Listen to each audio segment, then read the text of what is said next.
দেশের দক্ষিণ পূর্বাঞ্চল চট্টগ্রাম এবং কক্সবাজার দীর্ঘদিন ধরে যে আন্তর্জাতিক সমস্যার ঘানি টানছে সেটি হচ্ছে রোহিঙ্গা সমস্যা। তবে এটি এক দশকের কোনো সমস্যা নয়। জাতিসংঘের তথ্য অনুসারে প্রায় ১৯৭৮ সাল থেকে বাংলাদেশের ৪টি বড় ধাপে সহ ছোট ছোট বিভিন্ন ধাপে রোহিঙ্গারা প্রবেশ করেছে। এখন প্রায় ১১,৮২,০০০ রোহিঙ্গা কক্সবাজার এবং ভাসানচরে বসবাস করে, যার মধ্যে ৫১% নারী এবং শিশু। এই বিশাল জনগোষ্ঠীর চাপ বাংলাদেশকে যেমন নিতে হচ্ছে, তেমনি এই রোহিঙ্গারাও এখানে এসে কিন্তু খুব স্বাস্থ্যকর পরিবেশে যে বসবাস করছে সেটি নয়। তাদের শিশু স্বাস্থ্য, শিক্ষা, অবকাঠামো, দুর্বলতা সব কিছু নিয়েই তাদেরকে দিন যাপন করতে হচ্ছে। পাশাপাশি কক্সবাজার অঞ্চলে মাদক, অপহরণ, আইনশৃঙ্খলার অবনতির জন্য রোহিঙ্গাদের দায়ী করছে স্থানীয় মানুষ। এই রোহিঙ্গা সমস্যা নিয়েই আমাদের সাথে আজকে কথা বলবেন মেজর অবসরপ্রাপ্ত এমদাদুল ইসলাম, যিনি একজন নিরাপত্তা বিশ্লেষক এবং মিয়ানমারে দীর্ঘদিন হেড অব মিশন হিসাবে দায়িত্ব পালন করেছেন। মেজর এমদাদ, আপনাকে স্বাগত জানাচ্ছি আমাদের আজকের আলোচনায়। ধন্যবাদ। রোহিঙ্গাদের কথা আসলে যে বিষয়টি এখন সবার মাথায় আসে, যে রোহিঙ্গারা আসলে ফিরবে কিনা বা কিভাবে তাদের ফেরানো সম্ভব, এই বিষয়টি নিয়ে যদি আমাদেরকে একটু বলেন। ধন্যবাদ। আসলে মানুষের মনে এই প্রশ্নটা জাগা একেবারেই স্বাভাবিক। এই কারণ প্রায় দীর্ঘ ১০ বছরের বেশি সময় হয়ে চলেছে রোহিঙ্গারা আমাদের দেশে আসছে বিতাড়িত হয়ে। তাদের প্রত্যাবাসনের এই পর্যন্ত একজন রোহিঙ্গাও প্রত্যাবাসিত হয় নাই। সুতরাং এমনকি এটাও না যে ভবিষ্যতে তারা প্রত্যাবাসিত হবে, এমন কোনো পরিকল্পনাও আমাদের কারো সামনে নাই, চোখের সামনে নাই। সুতরাং এটা খুবই যৌক্তিক যে মানুষ প্রশ্ন করতে পারে, সচেতন মানুষ জানতে চাইবে যে আদৌ রোহিঙ্গারা ফিরবে কিনা। তো সেই প্রশ্নে কিন্তু সহজ কোনো উত্তর নাই। ফেরার আপনি যেটা জিজ্ঞেস করছেন, সাধারণ মানুষের যেটা বলছে সেটা অত্যন্ত যৌক্তিক, এবং সেটা যেহেতু আশা নাই সেহেতু এই প্রশ্ন জাগা স্বাভাবিক। তো এই যে রোহিঙ্গারা আমাদের দেশে আসছে, তারা কিন্তু অনেকের মনে এই প্রশ্নও আসে যে রোহিঙ্গারা কি স্বেচ্ছায় আমাদের দেশে আসছে? আসলে রোহিঙ্গারা স্বেচ্ছায় আমাদের দেশে আসে নাই। রোহিঙ্গারা বিতাড়িত হয়েছে তাদের স্বভূমি থেকে, নিজের মাতৃভূমি থেকে। এবং এই বিতাড়িত হওয়ার পেছনে যে কারণ রয়েছে, কারণটা হচ্ছে প্রথমত সামরিক দিক থেকে সামরিক বাহিনী যখন মিয়ানমারের ক্ষমতা নেয়, তখন সেখানে তারা নানা প্রতিকূলতার সম্মুখীন হচ্ছিল। বিশেষ করে শাহান আর্মি শান থেকে, কারেন থেকে মন আর্মি মনরা, সেখানে ইভেন কি চীন ন্যাশনাল ফ্রন্ট থেকে, আরাকান আর্মির থেকে, এরকম বিভিন্ন কারেন ন্যাশনাল আর্মির থেকে এরা প্রতিবন্ধকতার শিকার হচ্ছিল। তো যেহেতু স্বীকৃত জাতিসত্তা আছে মিয়ানমারে ১২৪টি, সেই সমস্ত এথনিক এন্টিটিগুলোকে একত্রিত করার জন্য, গ্রথিত করার জন্য জেনারেল নেউইন ক্ষমতা যিনি গ্রহণ করেছেন, তিনি দেখলেন যে একটা এখানে ইস্যু তৈরি করা প্রয়োজন, উপলক্ষ্য তৈরি করা প্রয়োজন। উপলক্ষ্যটা হচ্ছে একটা ধর্মীয় উগ্রবাদ এবং জাতীয়তাবোধ, এক ধরনের ধর্মীয় বিষয়টা হচ্ছে রোহিঙ্গারা হচ্ছে মুসলিম, ইসলাম ধর্ম অনুসারী, এবং তারা সেপারেট একটা এন্টিটি, তাদের একটা আলাদা এথনিসিটি আছে। ঠিক একইভাবে অন্য এথনিসিটিগুলো সব মেজরিটি হচ্ছে বৌদ্ধ ধর্ম অবলম্বী। সেখানে রোহিঙ্গাদেরকে এই শিকারে পরিণত করা হলো। রোহিঙ্গারা এদেশের মানুষ নয়, এখানে আসছে তারা অন্য ধর্মাবলম্বী, অন্য জাতিগোষ্ঠীর মানুষ। তো সেই অবিদার মাধ্যমে তাদেরকে অভিষিক্ত করে তাদের বিরুদ্ধে ষড়যন্ত্র হলো। রোহিঙ্গাদের যে ডেমোগ্রাফিক সিনারিও, যেটা সেখানে জন্মহার, পাশাপাশি ওখানে আরেকটা যে জাতিগোষ্ঠী আছে রাখাইনের কিন্তু সেরকম ডেমোগ্রাফিক কোনো জন্মহার তাদের ধরতে গেলে অনেকটা জিরো। সুতরাং মিয়ানমারের একটা জাতীয় নিরাপত্তা সেল আছে যারা স্টাডি করে এই জাতিসত্তাগুলোকে, সেখানে তাদের একটা প্রেডিকশন হলো একসময়ে এই রোহিঙ্গারা ওখানে মেজরিটি হয়ে যাবে আরাকানে, এবং সেখানে তারা একসময় তাদের স্বাধীনতার দাবি তুলতে পারে। বাংলাদেশ যেহেতু একটা মুসলিম অধ্যুষিত অঞ্চল এবং অলমোস্ট কাছাকাছি একটা এথনিসিটির মধ্যেই তারা আছে, বসবাস করে, রোহিঙ্গারা এই ধরনের কোনো দাবি তুললে সেখানে বাংলাদেশ তার সাহায্যের হাত বাড়াবে, সমর্থন দেবে। তখন কিন্তু মিয়ানমার সেখানে বেকায়দায় পড়বে। সেটা থেকে রোহিঙ্গাদের মার্জিনালাইজ করার একটা পরিকল্পনা তারা গ্রহণ করে। তারই ফলশ্রুতি হচ্ছে রোহিঙ্গাদের আমাদের দেশে বিতাড়িত করা। যে আমরা সাম্প্রতিক সময় দেখলাম যে প্রধান উপদেষ্টা সহ আন্তর্জাতিক যেই মিশনে যারা দায়িত্ব পালন করছেন, কূটনৈতিকদেরকে নিয়ে কক্সবাজারে একটি মতবিনিময় সভা করেছেন। দীর্ঘ প্রায় 2 দিন সেই সভাটি হয়েছে। এই সভার মধ্য দিয়ে কি কোনো আউটকাম এসেছে বা নতুন কোনো গতি কি পেয়েছে? এখানেই আসলে মূল ভুলটা আমাদের। আমাদের যারা নীতি কৌশল প্রণেতা তাদের ভুলটা এখানেই। তারা, আমি জানি না এটা, এই যে আমি কথাগুলি বললাম, এ দুটা ভয় মিয়ানমার কর্তৃপক্ষের মধ্যে আছে। সেই ভুলটা ওয়ান টু ওয়ান এনগেজড হয়ে, আপনার সাথে আমার ভুল বোঝাবুঝি আছে। আমি যদি এখন আপনাকে বলি, ভাই আসলে আপনি যে আমাকে ভুল বুঝছেন, আসলে আমি এই ধরনের কোনো, আমার মধ্যে এরকম কোনো ধরনের পরিকল্পনা নাই, বা আপনার বিরুদ্ধে আমার এগুলি কিছুই করার নাই, আমি আপনাকে বোঝাতে পারি। সেটা না করে আমাদের কৌশল প্রণেতারা বারবার এটাকে মাল্টিল্যাটারাল করতে চেষ্টা করেছে, বাইল্যাটারাল না করে। এখানে কিন্তু সবচেয়ে বড় ভুলটা, মাল্টিল্যাটারাল করলে মিয়ানমার সেখানে তারা কিন্তু একটা ইন্ট্রোভার্ট একটা জাতিসত্তা, তারা মাল্টিল্যাটারালিজমকে খুব একটা বেশি তারা তাদের দপ্তব্যের মধ্যে আনে না। এখন পাশাপাশি আরেকটা জিনিস আছে, এখানে ভূ রাজনীতিতে চীন কিন্তু একটা এখানে বড় সড়ো একটা স্টেক হোল্ডার, এটা মনে রাখতে হবে। কেন স্টেক হোল্ডার এখানে? মিয়ানমারের ব্যাপার আরও বেশি। চীন যখন এখানে মালাক্কাতে তারা ডিস্টার্ব হচ্ছিল ইউনাইটেড স্টেটের মাধ্যমে, তাদের চতুর্থ এনার্জি সাপ্লাই রুট হচ্ছে মালাক্কা, সেখানে নানা ধরনের হার্ডেল হয়েছে, সাউথ চায়না সিতে হার্ডেল হয়েছে, হার্ডেলগুলি প্রতিবন্ধকতা সৃষ্টি করছে ইউনাইটেড স্টেটস অফ আমেরিকা। তারা তখন সেখান থেকে সরে এসে তাদের জ্বালানি রুটটাকে আনইন্টারাপ্টেড এবং নিরাপদ করার জন্য তারা পথ খুঁজছিল। একসময় আমাদের সোনাদিয়াতেও তারা চেষ্টা করেছে, আমাদের সাথে একটা এমইউ হয়েছে। নানা কারণে, এটা ভূ রাজনীতি হোক, যে কোনো কারণে সেটা তারা করতে হয় নাই বা এটা বাস্তবায়িত হয়নি। চীন বসে থাকে নাই, চীন তখন মিয়ানমারকে অ্যাপ্রোচ করেছে। মিয়ানমার রেডিলি দে অফার দেয়ার চকপিও, যেখানে এখন চায়নার ডিপ সি পোর্ট আছে, এবং সেখানে সেটাকে ভিত্তি করে চায়না কিন্তু তাদের economic corridor, China Myanmar economic corridor করেছে সাউথ চায়না মুসের সাথে লিঙ্ক করে। একই সাথে তারা চকপিও থেকে দুটা পাইপলাইন নিয়েছে, গ্যাস এবং জ্বালানি তেলের পাইপলাইন নিয়ে গেছে। সেটা মধ্যপ্রাচ্যের থেকে যে জ্বালানি সরবরাহ হবে, গ্যাস তারা আনবে, সেগুলি তারা এই পাইপলাইন দিয়ে নিয়ে যাবে, এবং ইকোনমিক করিডোর পাশাপাশি আছে। একই সাথে চকপিওকে ভিত্তি করে চায়না সেখানে শিল্পাঞ্চল গড়ে তুলছে, যেখানে $20 বিলিয়ন মতো তারা বিনিয়োগ করছে।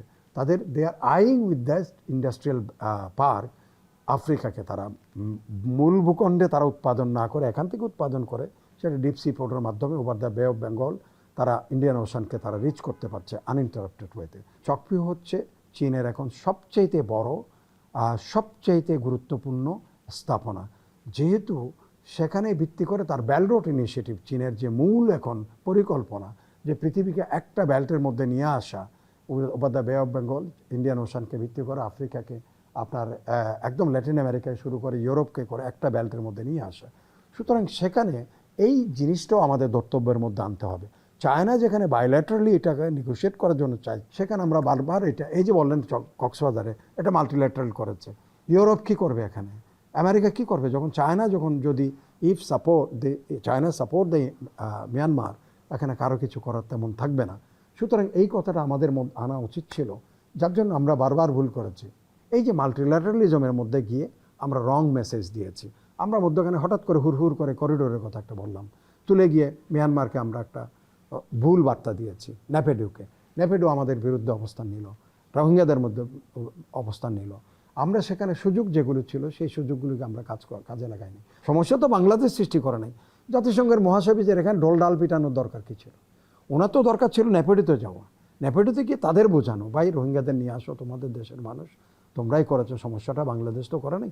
এই পর্যন্ত 10 বছরও বাংলাদেশ তোমাদের বিরুদ্ধে রোহিঙ্গাদের উত্তেজিতও করে নাই, রোহিঙ্গাদের সংগঠিতও করে নাই, রোহিঙ্গাদের সশস্ত্র করে নাই, সশস্ত্র কোনো আন্দোলনও হয় নাই। বরং আরাকান আর্মি, যেগুলো তোমাদের ভাই, যেগুলো একদম তোমাদের বুকে রেখেছ, আরাকান আর্মি তোমাদের বিরুদ্ধে যুদ্ধ করছে। কই রোহিঙ্গারা তো কোন অস্ত্র নিয়ে তোমাদের বিরুদ্ধে এখন? এই জিনিসগুলো সাইকোলজিক্যাল যে মাইন্ডসেট, সেটা করতে আমরা বরাবরই ব্যর্থ হয়েছে। আমরা দীর্ঘ সময় ধরে দেখছি, সাম্প্রতিক সময় এসে কি মনে হচ্ছে যে জনপ্রতিনিধিরাও যে ধরনের অ্যাক্টিভ হওয়া দরকার তাদের ভয়েসে, সেটাও কি এক ধরনের কমে আসছে? আমরা RRC সহ বিভিন্ন সংস্থার লোকজনের সাথে সেখানে কথা বলেছি, ভয়েসটা কি দিন দিন কমছে এই রোহিঙ্গাদের নিয়ে?